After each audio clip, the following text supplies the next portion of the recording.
Several months back, we started a new partnership that we really hoped would help a West Michigan organization that devotes itself to helping others. In the Image has received great response from our Take Action Tuesdays, so today we've invited their director, Jay Starkey, here to kind of expand a little bit upon what programs our 8 West viewers are able to really become a part of and embrace, because it really is about helping to make that connection between our very generous, benevolent donors and viewers and your organization. Well, we've got an amazing community. First of all, thanks for letting me come. Just being able to speak about what's going on, it gets people pumped up.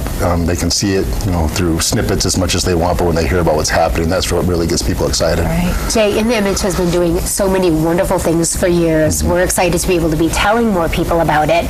We're excited that you're here to be able to talk about some of the response you've seen from people that have seen Take Action Tuesdays on our show. Yeah, we're literally getting calls from people. We had a gentleman, just last week that said, I saw you guys in 8 West. I heard you need twin mattresses. Can you come pick up 6 mattresses?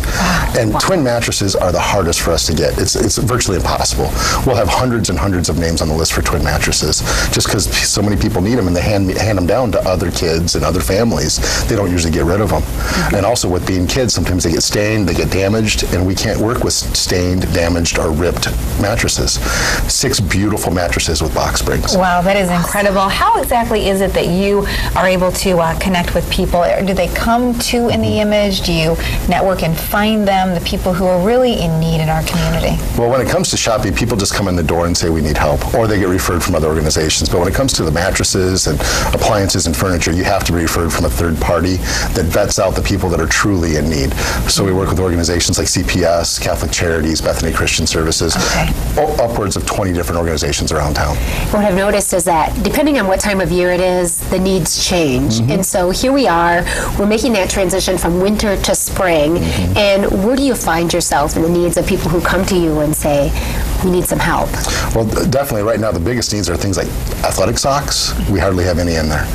We also are in dire need of summer clothing. We have got a ton of coats and stuff right now because people are getting rid of the stuff that they just used throughout the season. So now we need things that are a little bit, less warm to wear.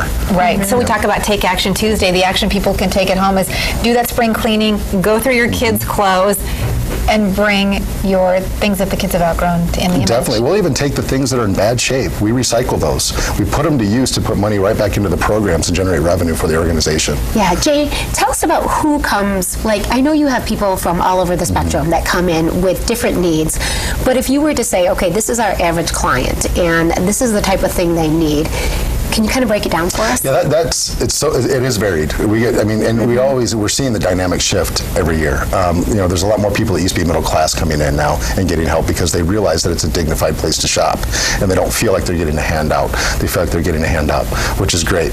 But we serve a lot of the Hispanic population. Almost 60% of the people we serve are Hispanic, so that's a big part of the population that we serve.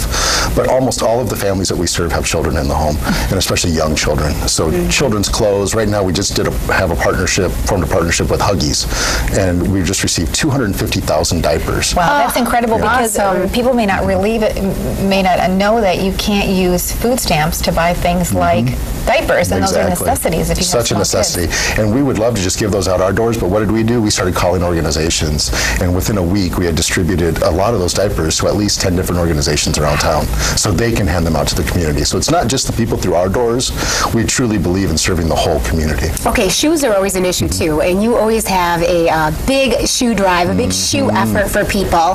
Why don't you tell us what's going on? Yeah, the shoes program, Shoes Help Our Elementary Students. This is all year round we work on this. Yeah. We believe that we're here to help make sure that every child has a brand new pair of shoes when they start the school year.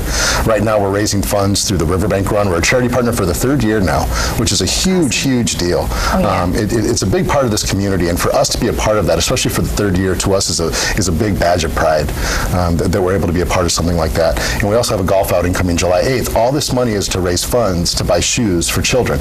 But along with that, we also need brand new socks. Because a lot of these kids, over 9,000 kids will come through our door. My goal this year is to get 12,000 kids through that door. But out of all those kids, at least 60% of those don't have socks on. Wow. They come in with their sandals on or their slippers. Well, one of the things we found out, you can't fit a kid right if he doesn't have socks on. Right. Or she doesn't have socks on. And also, it's just not sanitary. Yes, and you just don't donate socks Yeah. because you usually throw them out. They're worn out, they're dirty, they have holes in them. So that's something We'll that always most take people don't socks. give. Exactly. And also, if you're at the store and you see a huge deal, pick up a couple extra packs and give them to us. Wonderful. We'll need over 5,000 to 6,000 pairs of socks in order to make this happen. Wonderful. So, Jay, how can people get in touch with you if they're interested in becoming a part of it, or maybe getting a foursome for your golf outing? You better believe it. I love that part of it. Oh, yeah. It's going to be a lot of fun. Well, they can go on our website, www.intheimage.org. We've got Facebook pages for our golf outing, for the Riverbank Run, and just for the organization in general. So we're constantly updating that almost every day. And also give us a call, 456-6150. That's area code 616. Yeah. 456-6150. Just give us a shout. You are doing great things in the image, and I know that a lot of it starts at the top, and you work so tirelessly. You're bilingual, you do it all, and today happens to be your birthday. You are right. And you are shouting it out for In the Image. We want to wish you a very happy birthday. Thank you very much. And, if you are able and you find it in your heart and some time to give in some way to In the Image, it's a fantastic organization. That'd be your best birthday present if a bunch of people just came and brought new stuff to Well, this is my best birthday present. I could not have thought of a better way to spend my birthday because, well, I do have another part of my life that's in my home. Yeah. This, to me, is a passion. And to be able to talk about what we're doing and also show, other people that they can get involved somehow, that's huge for me. Awesome. Thank you so much. Thanks for letting us be a part of your great work. Oh, thank you so much. We'll be right back.